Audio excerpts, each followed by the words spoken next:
In our festive Christmas micro game, we definitely didn't consider calling Santa Game Solid. Help Santa complete his Santa training ahead of the Christmas period by delivering presents without getting caught. Welcome to episode 14 of the 5 Thieves of Stealth, where we will be discussing Ho Ho Home Invasion. Once again, the 5 T's include tasks, terrain, tools, threats, and tension. These are what I consider to be the fundamentals of stealth gaming. Have you ever wondered how Santa gets prepared for Christmas Day? Ho Ho Home Invasion answers that very question. You play as Santa, and the elves have set up a variety of scenarios filled with humanoid robots for you to practice sneaking through people's homes to deliver their presents. Each mission will have a certain amount of presents that need delivered. You must sneak through each level and place said presents under Christmas trees and in stockings. Then you will retreat back to your sleigh and get away. Sometimes this will involve finding keys and unlocking doors to complete the level. There are 7 total levels, and they will become increasingly difficult. Each level is set on a new map. However, each map roughly has the same design. The levels are set in various manufactured homes, all with different layouts for sneaking through. There is even a level that prioritizes more of an apartment-style layout. Even with the similarities of each locale, traversing through each level never feels too repetitive, with a various number of rooms, locked doors, and sometimes even multiple houses. Santa is, honestly, not a very well equipped man. In fact, Santa has no gadgets or items that will help him in his quest. So, what can Santa do? While traversing each level, you will accumulate noise. You have 2 options to reduce said noise: sneaking and walking slowly. These are both pretty self-explanatory. You can do each separately or combine them for 0 noise. If a pesky robot is in a bad location, you can even whistle to draw them away. In Ho Ho Home Invasion, you have 2 camera angles you are able to freely swap between. One is top down, while the other is at more of an angle.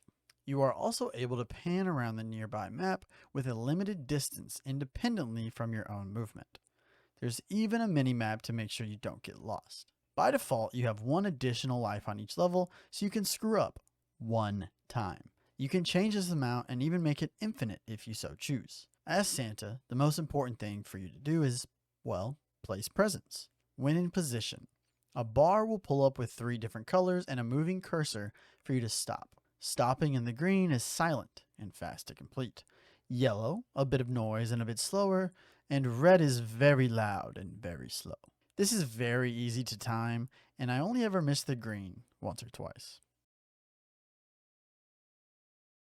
As I mentioned previously, the enemies in this game are all robots. That being said, there is a decent amount of diversity. There are 3 robot types you have to look out for: patrollers, watchers, and sleepers. They also mentioned guard robots at one point, but those appear to be the same as the patrollers. But perhaps it simply refers to a robot guarding one location and not moving. I can't say for certain. Patrollers are robots that patrol an area in the same route each time. They will continuously walk around the map. Sleepers are, well, sleeping. They are typically next to a stocking or 2 and must be approached quietly. The most interesting, in my opinion, is the Watchers. These are robots who are reading a book and require precise timing to pass. They will alternate between reading and watching over an area. Patrollers and Watchers both have vision cones, while Sleepers will fail you if they wake up. All the robots will have a question mark over their head when they begin to detect you. If it fills up fully, you're screwed. Vision cones will also change color depending on a guard's suspicion. Green is the standard, orange is suspicious, and red means you're probably in trouble. The detection within the cones is very good, and naturally, if you don't enter a cone, then you're basically not even there. As mentioned earlier, there is a noise meter in this game. If you're too loud, you will alert the robots, so try to stay quiet. For each level, there is a timer counting up to see how long it takes you. Every time you are caught, you are penalized a full 60 seconds. I played on the default amount of lives, but theoretically, if you gave yourself infinite lives and just kept getting caught, you'd be drowning in the penalties. Again, there is the aspect of placing presents and making sure you time things properly to stay quiet and efficient. On the later levels, especially 6 and 7, it can be a little difficult to find your way around. These maps are the biggest and most distinct, and even just traversing through each level to find where to place the presents can be tricky. Ho Ho Home Invasion isn't a crazy difficult game, but there can be some tense moments. Narrowly avoiding some patroller robots while staying quiet can really get your blood pumping. I did not like having to start over, but I can't help my risk taking nature in games like this. This game is all about waiting for your openings, which is pretty standard in stealth games, but with no way to eliminate enemies, it really emphasizes the waiting game. My biggest takeaway from the Triple H is how satisfying the loop of role playing as Santa Claus can be. In fact, it makes me want more. I wish they would expand on this. Let me cook for a minute. This game is all about training before the main event, but what about actually experiencing Christmas Day? This training regiment would be an incredible opening to a deeper game. I'd argue you may want to condense it a bit first, but keep the core foundation of elves training Santa. Then you actually proceed with Christmas Day. Imagine being Santa and delivering presents all over the world.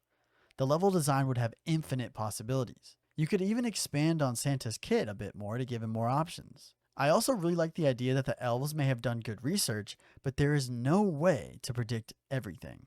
You can make some ridiculous scenarios with Santa sneaking into houses. The first example I think of is upping the danger. If I woke up and saw someone dressed as Santa in my home, I would not be happy. I know some people would take it to the extreme and perhaps grab a bat or even a gun to pursue the invader. You could even go with a more fictional route and have Santa deliver to all sorts of creatures. Now I can't help but think about a Krampus boss fight. Well, I think I've rambled enough. Clearly, this game has an intriguing premise and asks a question I never thought to ask. For the low price of free, you can jump into Ho Ho Home Invasion today, and I absolutely recommend you do so.